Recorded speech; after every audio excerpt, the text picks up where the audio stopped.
దగ్గర నుంచి ఇతని చూపు ఎన్టీఆర్ అధికారం మీదే. ఏ విధంగా ఈ పార్టీ నేను కైవసం చేసుకోవాలి ఎట్లా అని. అప్పటి వరకు ఎన్టీఆర్ గారికి సెకండ్ ప్లేస్లో ఉండే చాలా మంచి సీనియర్ లీడర్స్. ఆ సీనియర్ లీడర్స్ ఎవరంటే నల్లపరెడ్డి శ్రీనివాసరెడ్డి గారు ఒకరు, ఉపేంద్ర గారు ఒకరు, అదేవిధంగా జానారెడ్డి గారు ఒకరు, ఇంకా ఉన్నారు చాలా మంది, వసంత కృష్ణమోహన్ ఏదో ఉన్నారు, వసంత నాగేశ్వరరావు. ఇట్లా సీనియర్స్ చాలా మంది ఎన్టీఆర్ గారికి లాయలిస్టులుగా ఉండేవాళ్ళు వాళ్ళంతా కూడా. మరి సెకండ్ ప్లేస్లో సరే నాదెండ్ల భాస్కరరావు గారు అయితే మెయిన్ ప్లేస్లో ఉన్నారు. ఆయన ఎన్టీఆర్ గారి తర్వాత నాదెండ్ల భాస్కరరావు గారే. మరి ఆయన ఎట్లా పోయారు, ఆయన వెన్నుపోటు పొడిచాడని చెప్పి ఒక కార్యక్రమం నడిచింది. అది ఎవరికి కూడా ఇప్పటి వరకు కూడా సరిగా అర్థం కాని పరిస్థితుల్లోనే జరిగింది. అందువల్ల నాదెండ్ల భాస్కరరావు గారిని పక్కన పెడదాం, పోనీ ఆయన చేసిన వెన్నుపోటు అనుకుందాం సపోజ్. కానీ దాని వెనక చంద్రబాబు ఎంత డ్రామా నడిపించాడనేది ఇంకా అది బయటికి రాలేదు కనుక మాట్లాడబోతున్నాం. కానీ మరి నల్లపరెడ్డి గారిని శ్రీనివాసరెడ్డి గారిని బయటికి పంపించడానికి ఒక పెద్ద డ్రామా. అంటే ఎన్టీఆర్ గారి ప్రక్కన సెకండ్ ప్లేస్ లో ఎవరు ఉండటానికి వీల్లేదు.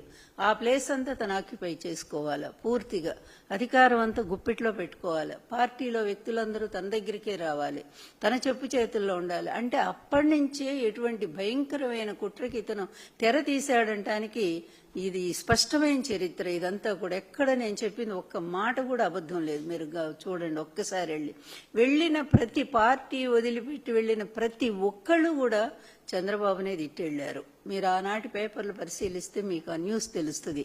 ఇతని వల్లే మేము బయటికి వెళ్ళాం, ఇతని ప్లాన్ ప్రకారం మమ్మల్ని బయటికి పంపించాడు. పాపం నల్లపరెడ్డి శ్రీనివాసరెడ్డి గారు అయితే ఆయన పడకటింట్లో కూడా ఎన్టీఆర్ ఫోటో పెట్టుకుని అంత ఆరాధించేటువంటి వ్యక్తి. అలాంటి వ్యక్తే బయటికి వెళ్ళిపోయాడంటే మీరు ఆలోచించండి. అలాగే ఉపేంద్ర గారు మహామేధావి పేరు ఆ రోజుల్లో. అలాంటి ఆయన అసలు రైల్వే ఉద్యోగాన్ని వదిలేసి ఎన్టీఆర్ గారి వీరాభిమాని. అతను వచ్చి పార్టీలోకి అతను బయటికి వెళ్ళిపోయాడు. ఇలా ఎన్టీఆర్ గారి పక్కనున్న వాళ్ళందరినీ కూడా బయటికి పంపించేసి ఎక్కువనారాయణ ఈయనొక్కడే మొత్తం పెత్తనం. ఇక పాపం ఎన్టీఆర్ గారు ఇంకెవరి మీద డిపెండ్ అవ్వాలి, సొంత అల్లుడు కదా. అందులో సీనియర్స్ అంతా బయటికి వెళ్ళిపోయారు, జానారెడ్డి గారు వెళ్ళిపోయారు. ఎవరి మీద ఆధారపడాలంటే ఇక అల్లుడే దిక్కయ్యాడు. అందుకని మొత్తం ప్రధాన కార్యదర్శి పోస్టులు ఇచ్చి నాయన నువ్వే చూడు పార్టీ అంతా, ఎవరు వచ్చినా కూడా అదిగో అబ్బాయి దగ్గరికి వెళ్ళండి, చంద్రబాబు దగ్గరికి వెళ్ళండి అని చెప్పేవారు. ఇట్లా అతను పార్టీలో పార్టీ మీద ఒక పట్టు సాధించుకుంటూ వస్తున్నాడు. తనకిష్టమైన వాళ్ళందరినీ కమిటీల్లో వేసుకోవడం ప్రారంభించాడు. ఎందుకంటే అతని ఒకటే ఉంది, అతని గోలు ఏంటి, సీఎం పోస్టు. మొదటి నుంచి కూడా పాపం అమాయకుడైనటువంటి ఎన్టీఆర్ గారు ఇతని దుర్మార్గాన్ని కనిపెట్టలేకపోయాడు. ఎప్పుడు కూడా మన ఇంట్లో ఉండేటువంటి వాళ్ళు మనకి వెన్నుపోటు పొడుస్తారని మనం ఊహించలేము. కానీ ఇంట్లో ఉండే వాళ్ళ వల్ల ఎక్కువ ప్రమాదాలు జరుగుతాయని మనం ఈ మధ్య కూడా చూస్తూనే ఉన్నాం, వైఎస్ఆర్ ఫ్యామిలీలో కూడా. అందువల్ల దారుణంగా ఇట్లాంటి వెన్నుపోటుకి అప్పటి నుంచే శ్రీకారం చుట్టాడు. దానికి ఎవరు కావాలి, అదిగో పత్రికలు కావాలి, ప్రచారానికి పబ్లిసిటీకి పత్రికలు కావాలా. అందువల్ల ఈనాడు అప్పటికే ఎన్టీఆర్ గారితో ఈనాడు విభేదించి ఉన్నాడు రామోజీరావు.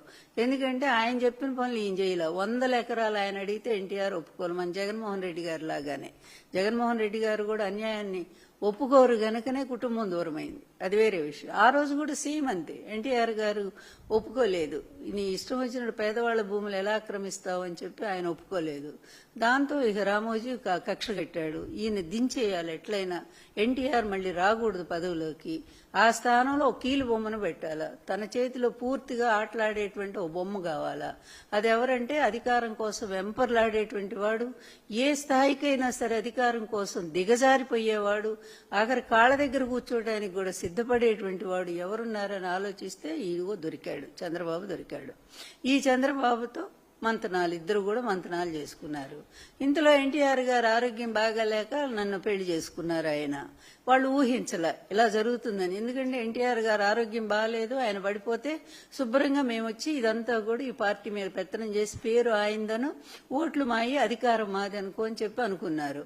వాళ్ళు ఊహించని విధంగా ఎన్టీఆర్ గారు నన్ను పెళ్లి చేసుకుని ప్రజల్లో తీసుకెళ్లారు. ఆయన ప్రజల్లో తీసుకెళ్తే అదొక స్పెషల్ అట్రాక్షన్ అయిపోయింది, బాగా స్పెషల్ అట్రాక్షన్ అయింది. దాంతో జనాలు లక్షలు అసలు సభలకు నన్ను పోనీయకుండా చేయడానికి కూడా భయంకరమైన కుట్ర చేశారు ఈయన చంద్రబాబు గారు ఫస్ట్ నుంచి. అప్పటి నుంచే నా మీద, మా పెళ్లి దగ్గర నుంచి నా మీద వ్యతిరేక వార్తలు ప్రారంభమైపోయినాయి. ఈ 2 పేపర్లో కూడా ఎప్పటికప్పుడు ఎన్టీఆర్ ఖండించారు. అయితే ఈ ప్రజల్లోకి వెళ్ళిన తర్వాత ప్రజల నుంచి అనూహ్యమైన స్పందన, ఆ రిజల్ట్ ఏంటనేది ఎలక్షన్లో చూశారు.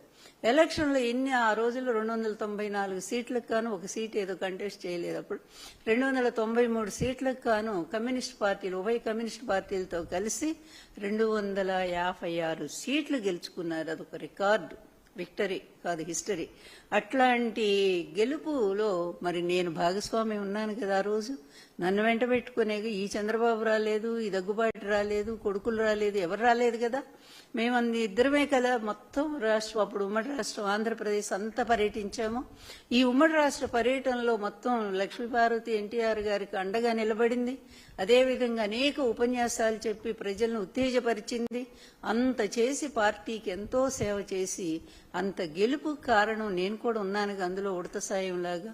అలాంటి నా మీద భయంకరంగా అధికారం వచ్చిన దగ్గర నుంచి రాజ్యాంగేతర శక్తి అని ఒకటి సృష్టించారు.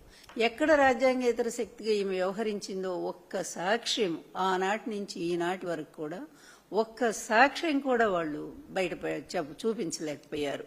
ఈరోజు జగన్ గారి మీద ఏ విధంగా అయితే ఇన్ని అబద్దాలు, లిక్కర్ కేసు ఒకటి మోపి, అబద్ధపు కేసు, అక్రమ కేసు ఒకటి మోపి, ఇష్టం వచ్చినట్టుగా రోజుకు ఒక ఏదో కారణాన్ని చూపిస్తూ అబద్దాల సాక్ష్యాలను తీసుకొస్తూ మరి అరెస్టులు చేస్తూ విచ్చలవిడిగా ప్రవర్తిస్తున్నటువంటి చంద్రబాబు నాయుడు ఆ రోజు నుంచి ఈ రోజు వరకు కూడా ఇదే పద్ధతి. ఇక ఫైనల్ గా ఏంటంటే అతనికి ఏ విధమైన సెంటిమెంట్స్ లేవు. అధికారం అనే సెంటిమెంట్. అధికారం ఎందుకయ్యా అంటే అవినీతి, డబ్బు సంపాదించడానికి. అవినీతిలో డబ్బు ఎందుకు సంపాదించాడు? అతని గోల్ ఒక్కటే. ఆ రోజుల్లో 2 ఉండే అనేవారు. ఒకటి అది చెప్పకూడదు, అది నేను చెప్పను, బాగుండదు. రెండోది ఏంటంటే బిల్ గేట్స్ మించినటువంటి ధనవంతుడు కావాలి ఈ ప్రపంచంలో. అందువల్ల ధనవంతుడు కావాలనేటువంటి ఒకే ఒక లక్ష్యం ఇతని బాల్యం నుంచి. అతి పేదరికంలో పుట్టాడు. కనీస అవసరాలు కూడా అందించలేనటువంటి సామాన్య కుటుంబం అది. 2 ఎకరాలు, ఆ 2 ఎకరాల్లో అంత పెద్ద కుటుంబం బతకాల. అందువలన ఇతను ఎవరో సాయం చేస్తూ ఉంటే చదువుకుంటా బయటకు వచ్చాడు. వచ్చినప్పుడు కూడా అక్కడ హాస్టల్లో, ఎక్కడ ఎస్వి యూనివర్సిటీలో అనేక కుల గొడవలు సృష్టించాడు. రెడ్లు, కమ్మ అంటూ ఈ మధ్య లేనిది కూడా అంతకుముందు ఏమీ లేవు.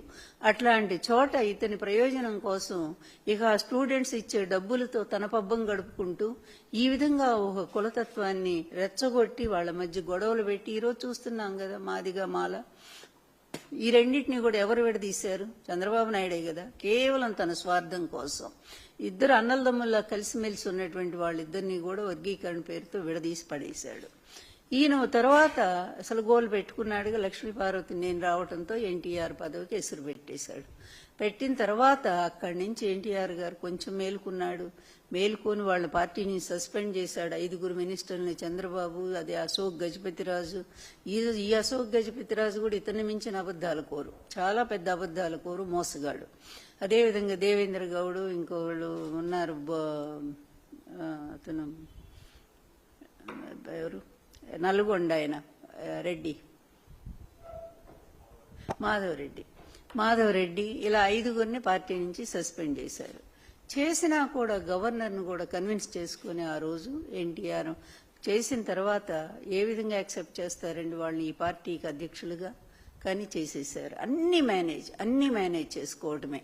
అటు గవర్నర్ని, తర్వాత ఎలక్షన్ కమిషన్ని, ఇన్ని రకాలుగా. ఆ తర్వాత ఎన్టీఆర్ గారు అసలు ఆయన బ్రతికుండగా ఇంటికి పెద్ద, ఈ పార్టీ వ్యవస్థాపక అధ్యక్షుడు, ఆయన ఆ విధంగా అతి దారుణంగా వైస్రాయ్ హోటల్ దగ్గర చెప్పులేసి అవమానం చేసి, తర్వాత ఆయన బ్యాంకు ఖాతాలో ఉండేటువంటి డబ్బులు మొత్తం కూడా పార్టీ సొమ్మంతా కూడా స్టే ఆర్డర్ తెచ్చి చేస్తే తట్టుకోలేక అవమానాలు ఆయన గుండెకి చనిపోయారు. అతనికి కావాల్సింది అదే కదా.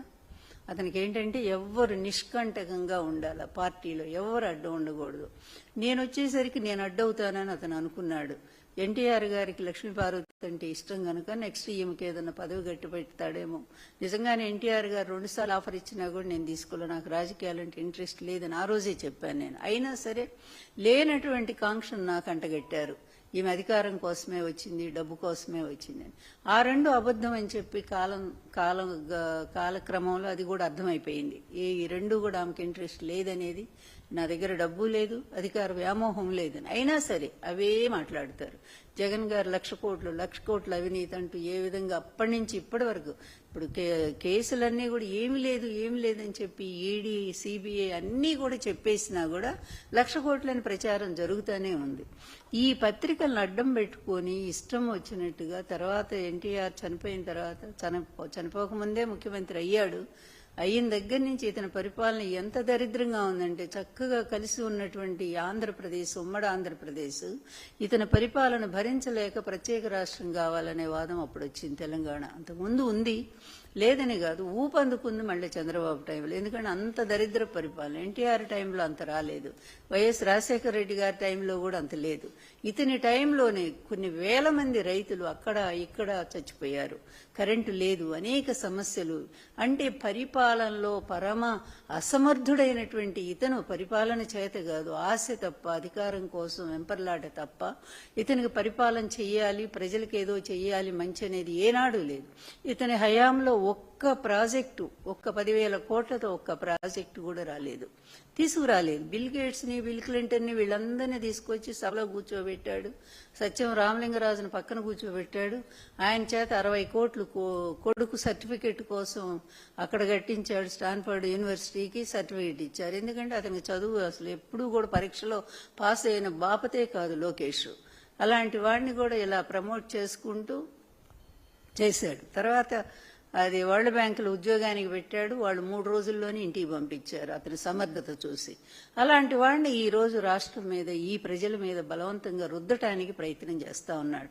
పార్టీ వ్యవస్థాపకుడు ఎవరు? ఎన్టీఆర్.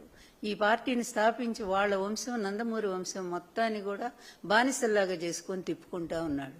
ఈ రోజు నారావారు అవినీతిలో సంపాదించిన డబ్బుతో వ్యవస్థలను మేనేజ్ చేసుకుంటూ మళ్ళీ అధికారానికి ఆ టైం వచ్చేసరికేమో అన్ని పార్టీలు ఇతను అసలు పొత్తు పెట్టుకుని ఒక్క పార్టీ ఏముంది. ఎంత పచ్చి అవకాశవాద రాజకీయాలంటే ఇతను మనం కళ్ల ముందే చూస్తా ఉన్నాం. పరిపాలన చేత కాదు, ప్రజల్ని సర్వనాశనం చేస్తాడు. ఆ రోజు కూడా వ్యవసాయ రంగం నాశనం అయింది, పూర్తిగా పరిశ్రమలు రాలేదు, ఉన్న పరిశ్రమలు పోయినాయి. ఎంత మంచి మంచి కంపెనీలు అంతకు ముందు వచ్చినాయో కాంగ్రెస్ టైంలో, అలాంటి కంపెనీలు అలాగే మొత్తం వెళ్ళిపోయినాయి, మూసేశారు. అలాంటి వాడు ఏమి చేతగాని వాడు తర్వాత మళ్ళీ ఈ ఆంధ్ర రాష్ట్రాన్ని సపరేట్ చేయటానికి, విడిపోవటానికి కూడా ఇతనే కారకుడయ్యాడు. ఇక్కడుండేమో మమ్మల్ని వేరు చేస్తారని ఇక్కడ తిడతాడు, అక్కడికి పోయేమో నా వల్లే వచ్చిందని అక్కడ మాట్లాడతాడు. ఈ 2 నాలుకల ధోరణి, ఈ అబద్ధాలు కొనసాగుతూనే ఉన్నాయి. ఆశ్చర్యం ఏంటంటే ఇతను ముఖ్యమంత్రి అయిన తర్వాత పాకిస్తాన్లో పత్రికలు కూడా ఇతను పొగుడుతూ రాసినాయి. ఇది ఎవరికి అర్థం కానటువంటి విషయం. ఎందుకు పొగుడుతున్నాయంటే ఇతను ప్రతి నెల కూడా ఢిల్లీలో, దాదాపు అన్ని దేశాల వాళ్ళు ఢిల్లీలో ఉంటారు జర్నలిస్టులు, వాళ్ళందరికీ కూడా శాలరీ లాగా పంపించేవాడు డబ్బులు, అన్ని దేశాల జర్నలిస్టులు కూడా. అందుకనే 90 దేశాలు నా న్యూస్ అని మొన్న చెప్తా ఉన్నాడే, ఈ 90 దేశాలకు ఇతను డబ్బు జర్నలిస్టులు పంపించాడు అన్నమాట. కొంతమంది నిజమైన నిజాయితీ పరులైన జర్నలిస్టులేమో ఆ డబ్బు తీసుకోలేదు, నిజాయితీగా వాళ్ళ వార్తలు రాస్తూనే ఉన్నారు.